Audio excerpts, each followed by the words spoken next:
Yo he llegado a este lugar para quedarme. En un mundo tan frío como cualquier otro. Para vivir una vida tan corta o tan larga como la de cualquiera. Aquí, en la Antártida. La Antártida es la metáfora del hielo, es la metáfora de la heroína, es la metáfora de toda esa gente que ha ido a ese lugar. La Antártida no es una película sobre la droga, sino sobre una chica que tiene problemas con la droga, una chica que ha sido cantante de rock, que ha sido modelo, ha sido muchas cosas y ahora está enganchada. Y de los problemas que tiene esta chica, cuando un buen día encuentra un enorme alijo con otro chaval y tienen que emprender una huida. ¡Vámonos!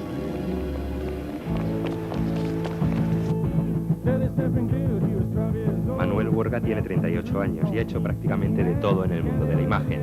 Documentales, televisión, vídeo. Antártida es su primera película. Al principio quería que los dos actores principales fueran desconocidos. Finalmente convocó a Ariadna Gil para un casting. Poco a poco empezó a cambiar su aspecto físico. No quería que se pareciera a personajes anteriores. Le ponía pelucas rubias, con el pelo más largo, más corto. Y claro, llego allí y lo primero que hacen es poner una peluca horrorosa, pero de esta así tipo Barbie. Y nada, y hacer la prueba con eso que decía, bueno, ya me voy a mi casa porque con esto...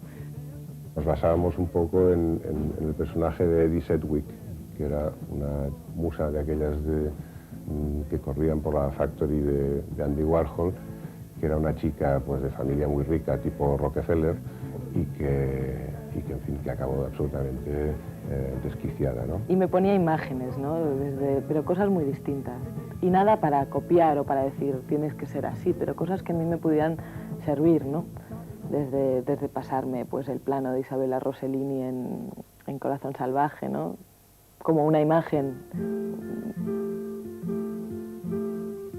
Encontrar al protagonista masculino no fue nada fácil. Se hicieron cerca de 200 pruebas, pero ninguna les convencía.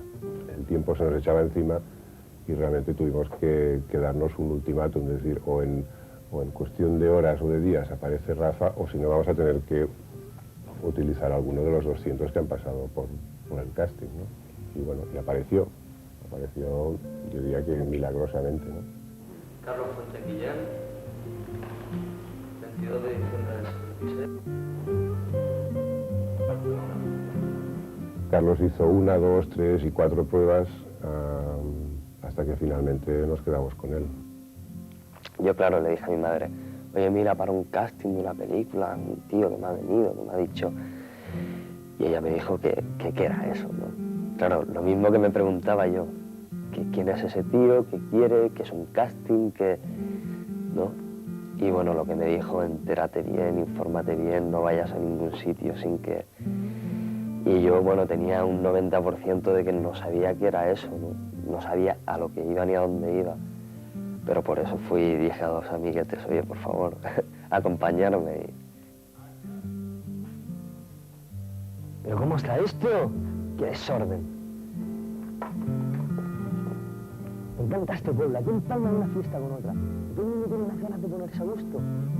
Yo creo que Carlos ha aportado algo que era inesperado. Una especie de, digamos, una humanidad que a lo mejor no habíamos visto en el personaje que había en el guión, que había en el papel, ¿no? Porque Carlos, o sea, creo que el valor más importante que tiene Carlos es que es auténtico, ¿no? Realmente es auténtico, es un chaval de la calle que nunca ha hecho una película y que ha hecho un esfuerzo enorme y magnífico para interpretar bien su papel. Yo me llamo Rafa, pero me llaman el 220. Me llaman así por lo eléctrico que soy. Yo siempre he visto una relación, un paralelismo entre la relación profesional, digamos, de Ariadna y Carlos con la de los personajes que interpretan en la película, porque Ariadna pues, es una actriz muy conocida, diría yo, y Carlos, pues, es, dicho esto con todo cariño, es un don nadie en el mundo del cine. Y esta relación fuera de la pantalla también era un poco la relación que establecían María y Rafa. Pues sí que eras famosa. Pues yo, la verdad, ni oír hablar. Cantante en un grupo. ¡Qué de puta madre! Estoy completamente harta de que me cuentes tu vida, harta de verte y de aguantarte. Se daña.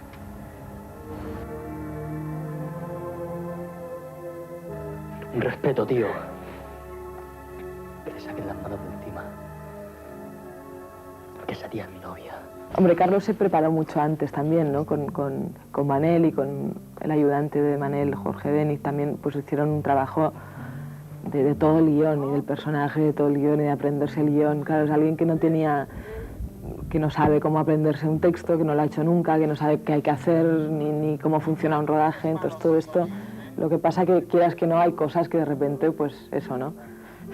Que no sabe, que de repente pues sale una noche y dice, no, que mañana tienes que dar el callo otra vez, ¿no? Y estás cansado, pero eso nos pasa a todos, pero claro, uno que dice, ostras, cada día, tal, ¿no? Pero a veces cuando eso que estaba, no sé, que no sabía cómo prepararme o que estaba un poquito tenso o algo, pues sí, ella me venía, venga, va, tranqui, no sé qué, me daba un par de abrazos o me apretaba un poquillo, venga, va, o me lo preparaba con ella antes, o...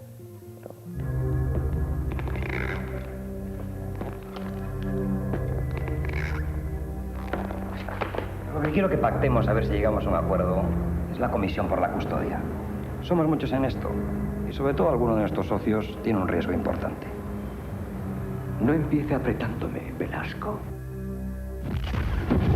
A ver si te he entendido bien. Entro en el lavabo, cojo lo del Málaga, nos lo llevamos y ya está. Es bueno sacarse comisiones, pero no a mi costa. Con la ilusión que yo tenía. Maldita sea, yo estoy contigo, Velasco. En Antártida también intervienen los hermanos Francisco y José Manuel Lorenzo, que intentarán por todos los medios recuperar la droga. Se trata de trincarlos cuando intenten vender la mercancía, que es lo lógico. Puede que se hayan separado y puede que sean más en el ajo. Pero todavía es muy pronto para que la hayan vendido. ¿A quién tenemos aquí? Al hombre misterioso. Walter Vidarte es una inquietante sombra que sigue a todas partes a Ariadna Gil. Hubo una época en la que había tíos con cojones y con cabeza. Ahora... El reparto se completa con Iñaki Ayerra, Ángel de Andrés López, Juana Ginzo y la colaboración especial de Cristina Hoyos, que hace un pequeño papel. A mí no me había dicho nada de esto. Yo no sabía de esos negocios. Tengo un bar y lo único que había hecho era...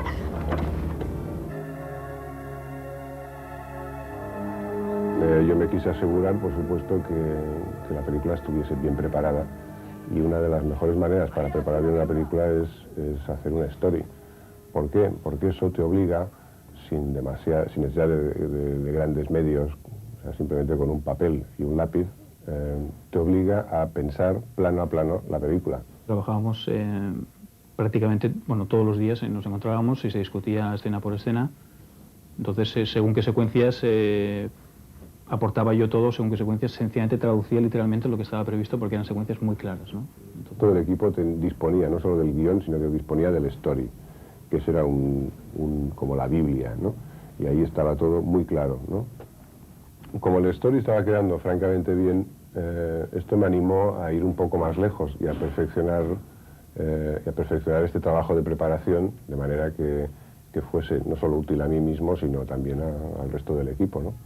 Esto originó que se me ocurriese hacer un animatic. Un animatic en realidad es el story, el mismo storyboard, ese cómic, pasado a vídeo. Ariadna tuvo la amabilidad de prestar su voz para grabar los diálogos de la película en el animatic, ¿no? ¿No quieres bailar? ¿Sabes una cosa? ¿Qué cosa? No, en serio, ¿te das cuenta de que si no fuera por el rollo en que estamos metidos, nunca hubiera hablado contigo? Nunca se sabe. No quiero decir contigo. Sí, contigo sí, pero yo a ti no te encuentro en la calle por las buenas. Mejor no pensar en eso. ¿Sabes una cosa? ¿Qué cosa? No, en serio. ¿No te das cuenta que si no fuera por el rollo en el que estamos metidos, nunca hubiera hablado contigo? Nunca se sabe. No quiero decir contigo. Bueno, sí, contigo sí. Pero yo a ti no te encuentro por la calle así por las buenas. Mejor no pensar en eso. Antártida es una película de carretera, un road movie. Los personajes salen huyendo de Barcelona, van a la costa, luego a Madrid y continúan su ida hacia un lugar indeterminado. Sin embargo, todo ese trayecto se rodó sin salir prácticamente del estudio. Para lograr esa ilusión, se emplearon retroproyecciones.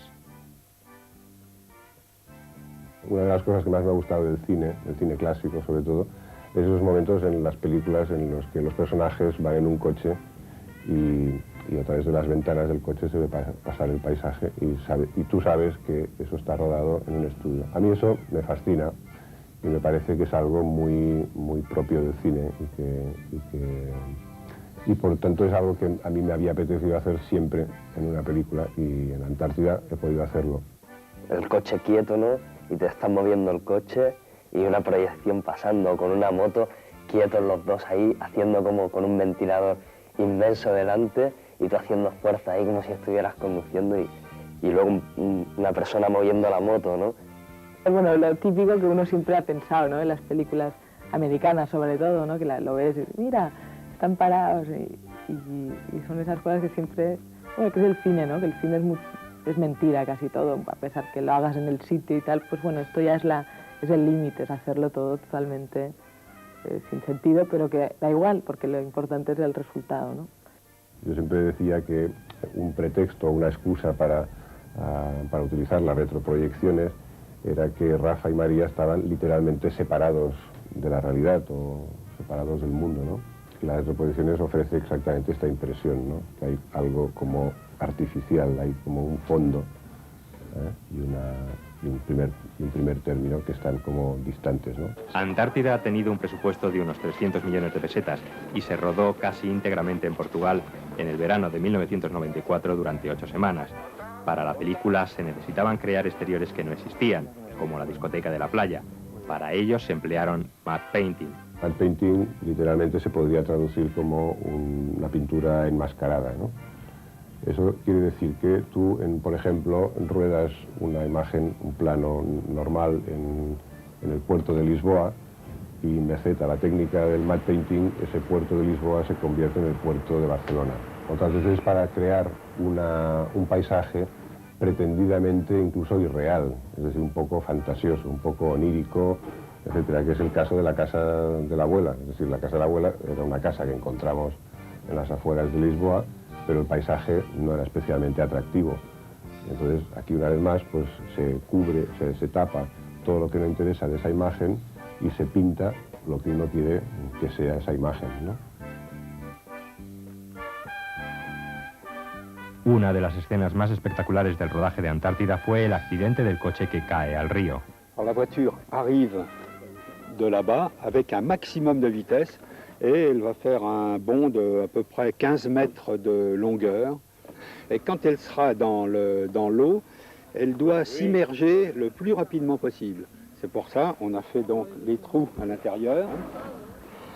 L'eau doit rentrer très rapidement dedans et le pilote, il doit rester à son volant parce qu'il faut que la voiture ait disparu de la surface de l'eau pour la prise de vue, pour la mise en scène. Le pilote qui est ici, qui s'appelle Eric Cauchy, alors le problème toujours angoissant est de savoir s'il y a un problème ou pas de problème quand il est dans le fond. Et il y a quand même toujours 20 ou 30 secondes d'extrême tension parce qu'on ne sait jamais si tout va parfaitement bien. Action!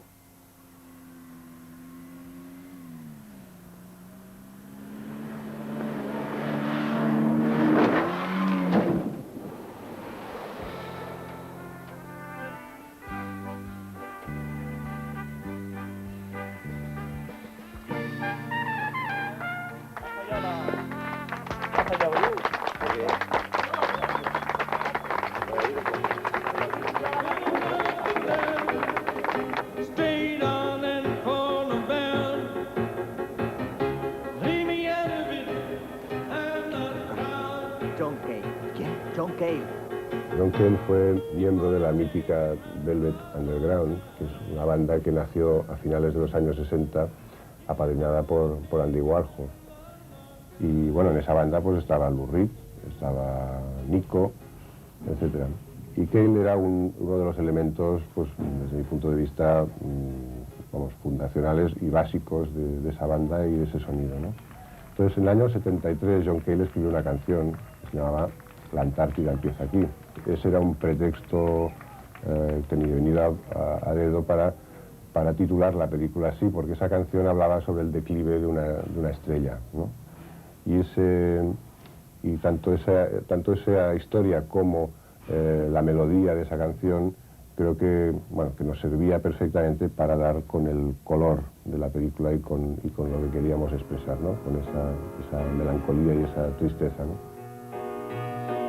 Paranoid great movie queen sits idly fully armed. The powder and mascara there, warning light for charm. Yo había oído cosas de la Velvet Underground pues hace mucho tiempo y tal, pero tampoco le he seguido yo, no soy una fan como Manel que le conoce y que tiene todo, o sea, y de su carrera en solitario pues la verdad es que no sabía yo mucho. Y también pues en este caso pues oí las canciones, y me ayudó mucho la música en esta película, ¿no? Porque bueno, a mí me gusta mucho la música, pero justo era un personaje que era como una tía que había sido cantante, una rockera, y entonces pues estaba yo todo el día escuchando música y la canción que da nombre a la película, la de Antártida, Antártica Stars Here, que es de él, pues una canción que a mí me metía en el estado de ánimo que yo creía que me iba bien. O sea, y realmente escuchar esa canción, como otras que escuché, ¿no? me ayudaron. I'd heard from Manuel over the years and about Antarctica how he would like to do a film, and finally last year I got the script, and it was very interesting, and I was very flattered that he built a project around the song. Y que él leyó el guión, le gustó y estuvo de acuerdo en participar en la película, tanto en la banda sonora como además en tocar tres temas en el concierto. Que luego el montaje final de la película pues ha dejado a dos, ¿no? Pero bueno, está rodado y es una escena que desgraciadamente ha desaparecido, pero es una escena muy bonita. I was living my life like a Hollywood, but I was dying on the dime.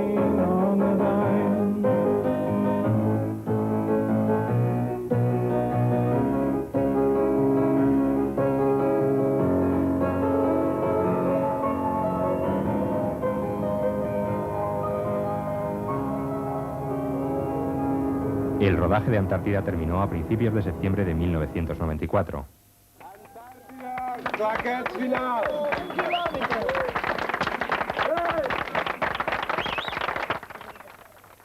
¿Qué vas a hacer ahora?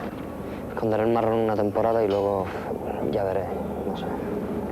Me gustaría que te fueran bien las cosas. Hombre, quiero dedicarme a esto y por eso me estoy preparando, ¿no? Y a ver para septiembre si...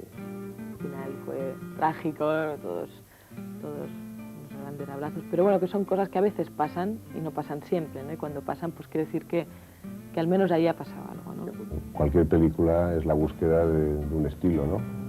Uno no se conoce a sí mismo haciendo películas hasta que no hace la primera película. A partir del momento en que se conoce a sí mismo haciendo películas, encuentra o cree encontrar un cierto estilo o una cierta forma de hacer las cosas que le gusta más que otras, ¿no?